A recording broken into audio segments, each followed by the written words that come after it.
Container Nuts, it's Jesse. And I'm Jason. And today we are going to show you how to safely move your shipping containers.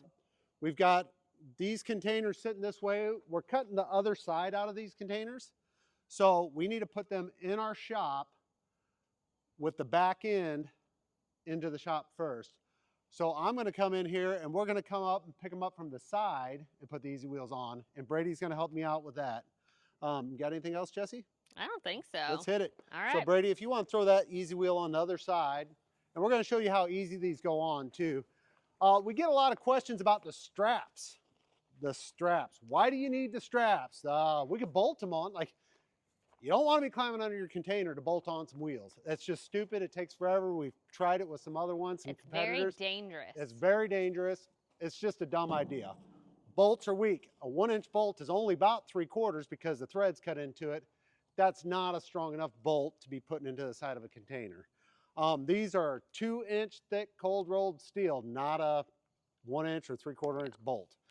The straps keep the EZY Wheels from turning just in case you high center it and coming off. These go on in a matter of seconds, really. Like, yeah, I can move a container in 5 minutes. They are the simplest, easiest, and strongest solution there is. Nothing even comes close. But I'm going to go ahead and we're going to put these on in a weird configuration here just because I got to come in sideways because the way the containers were dropped by our supplier. So I'm going to get at it. All right. While he's getting that started, I'm going to tell you something a little bit about them as well. So with our EZY Wheels, you can put them in different configurations on your shipping container. You can put them on the door ends, you can put them on the long ends, and then you can put them on both ends. So the one cool thing is if you have them on the door end of your containers, you can actually pick them up and turn them in a circle. Remember a year ago, being fair here, all right. They got revised under the Biden administration. There was a lot of suggestion that they were inflated improperly to begin with. What did the revisions mean?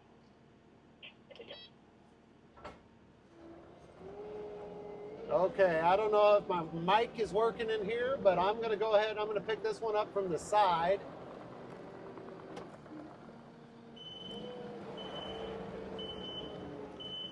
Something you want to do, and I'll explain it. I'm going to get out and explain it.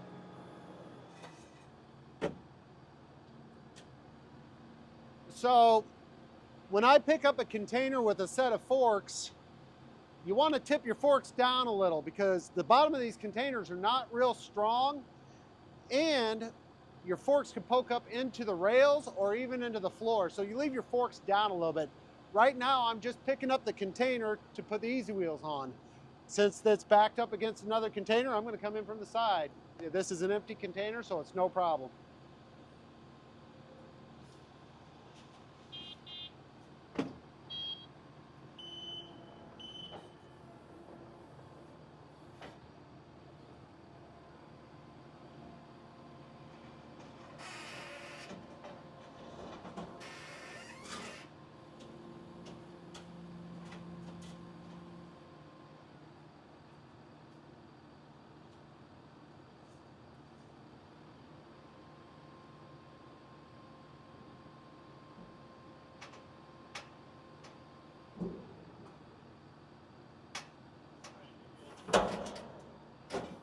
Okay, go ahead and put the strap on it, Brady, and I'll be on the other side.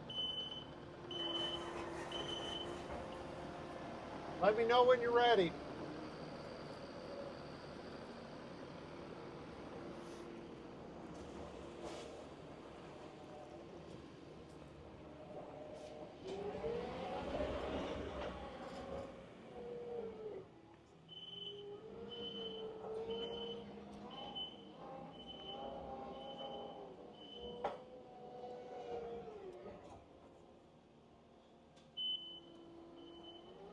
So one thing that Jason didn't mention earlier when he was talking about the ratchet straps is they do not have to have a whole lot of tension on there. They are just there to make sure that those EZY Wheels don't unlock.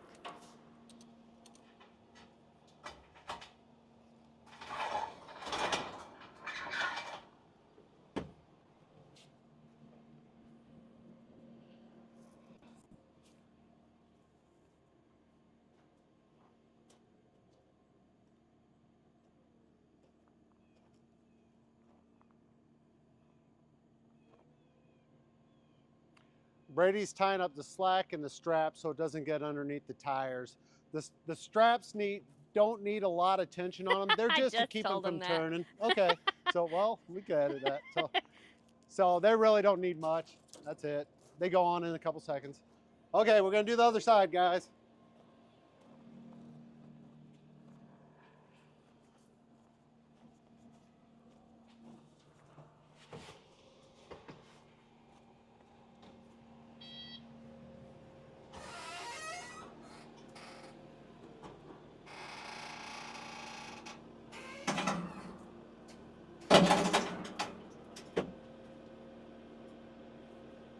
Okay, whenever you're lifting up your container, you only need to lift it an inch or two higher than what you need it.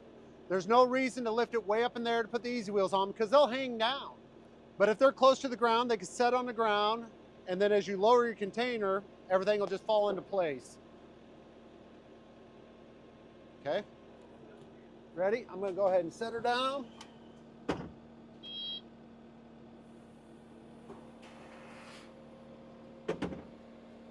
So just like that, they're on, and they wouldn't go anywhere on flat ground, but we always recommend using the straps because you never know if you're going to get them high centered or go sideways a little bit and take the tension off of them.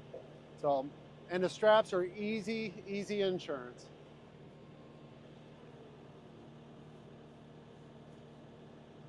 Brady, how many of these have you done? Yeah.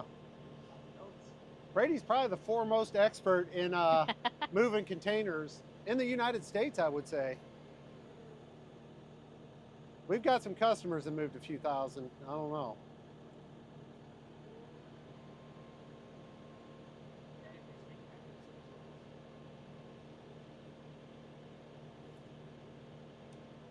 They really are this easy to put on. That's hence the name. That's where EZY Wheels came from. Okay. So I'm going to go ahead, I'm going to move the skid loader to the front of the container, and I'm going to explain how we hook them to the container.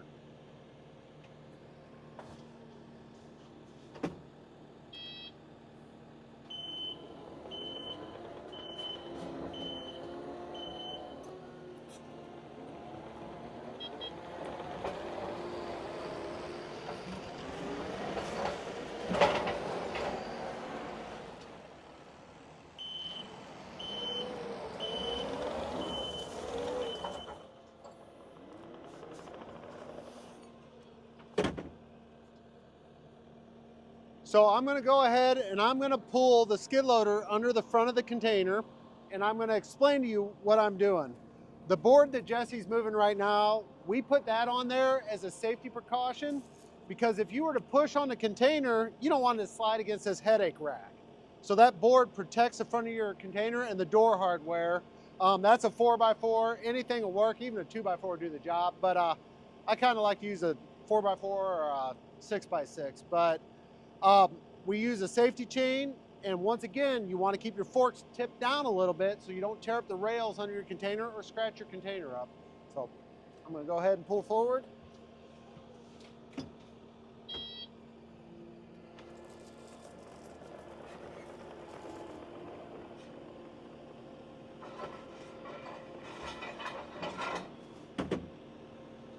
Okay. So Gavin, come on over here.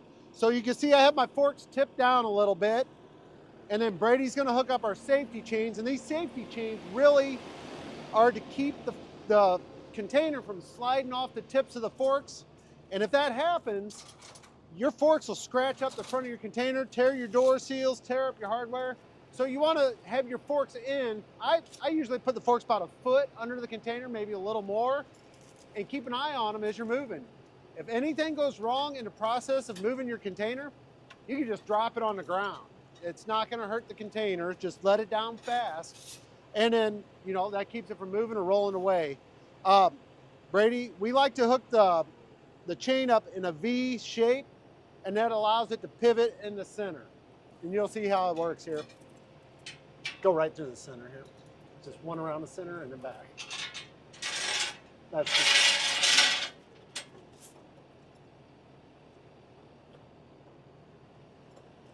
Leave about 6 inches of slack in each side.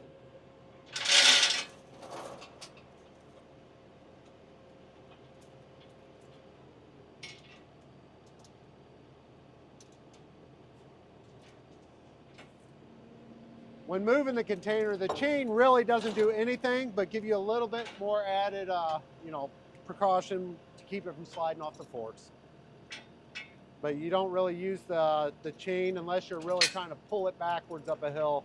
I recommend pushing containers uphill rather than pulling them down, because when you go downhill, they can take off on you, and skid loaders and a lot of equipment is better at pushing than they are for pulling. They're not real great for pulling.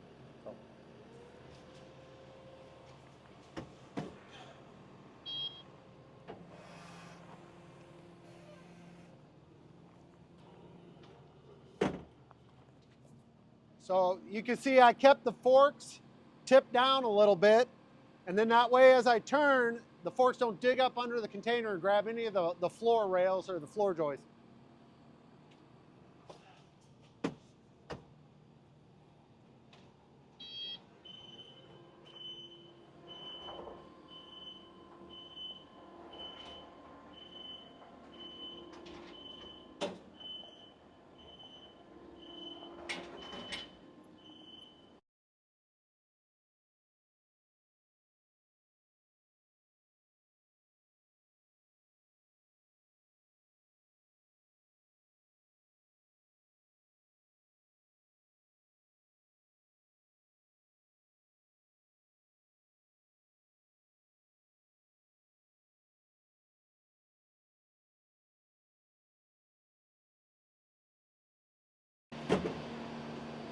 What you need? So What do you need? this container we're going to build out, and we're going to leave the EZY Wheels on it so we can move it easily. It's kind of nice to be able to work inside the shop. Yes. But that's really how easy this is. It's important to take your time, have a good spotter that you've worked with that knows what he's talking about.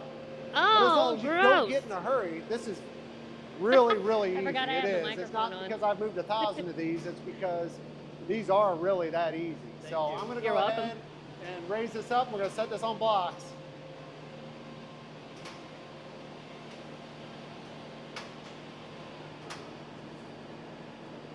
Okay, set them right under the ISOs and tip them in so we're not stepping over them.